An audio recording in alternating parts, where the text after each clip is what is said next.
I have just finished a lesson now about the speaking part of the CPE exam, and among the many things we talked about, we focused on the various ways we were able to see I agree, I disagree, and I think.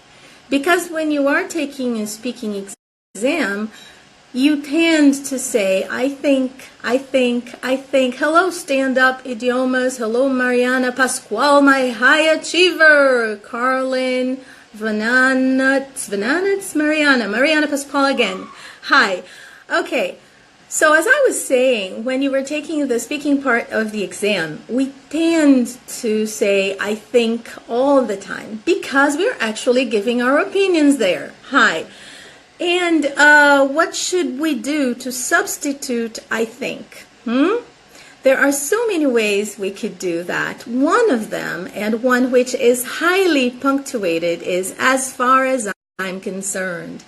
Pay attention to that structure because examiners are waiting for you to say that. It doesn't matter if you're taking the CPE, the IELTS, the TOEFL, the CAE, all of them are going to be the same way. Hey, Maho, you're here. Good. So, is that Maho? So, one of the things that you could say instead of I think is as far as I'm concerned. So, tell me your opinion about natural hazards. Well, as far as I'm concerned, droughts, volcanoes, etc. Okay? And what is your opinion about as far as I'm concerned? So this structure is something that you can say instead of I think, not only when you are speaking, but also when you are writing. Great. What else can you do instead of I think? Right? Can you come up with some expressions there? CPE exam practice? Come on, let's go. I think, I reckon, I believe, to my mind, from my standpoint, as I see it, as far as I'm concerned, this is definitely the one your examiners are waiting for. Okay? What else can you say instead of do you agree with me? Because as you know, when you were taking the CPE, and this one doesn't count for IELTS because IELTS does not have that part. When you are taking the CPE, examiners want you to interact, and you are receiving points on interactive communication. And how do you do that? You do that by asking questions to your peers around you. And the questions usually go, do you agree with me? However, the exam is rather long, even though it is short because it's only 16 minutes. When you are taking the exam, it feels as if it lasts 4 hours. And instead of varying the question, people end up saying, do you agree with me? Do you agree? Do you agree?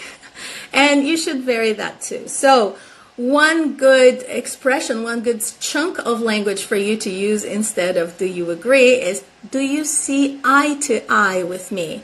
Let me repeat that. It's, do you see eye to eye with me? Which means, do you agree with me? This is another expression, this is another chunk of language, let's put it that way, that examiners are waiting for, okay? Do you see eye to eye with me? Yes, absolutely, I completely see eye to eye with you. Okay, if you do not agree with the person, what could you say then? I don't agree, teacher, I don't see eye to eye with the person. What can I say? You could say, I beg to differ. I beg to differ, which means I disagree with you, and is another structure, another chunk of language that examiners simply adore. Okay? So, one of the tips of today is valid for CPE and IELTS, which is substitute I think for other structures, such as far as I'm concerned. And the other one was just for CPE, CAE, and FCE, why not?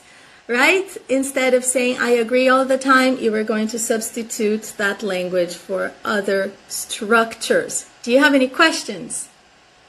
If you have any questions, go ahead. Today we focused on speaking lessons, and next class we're going to focus on writing lessons, okay? So I'll see you soon. Bye.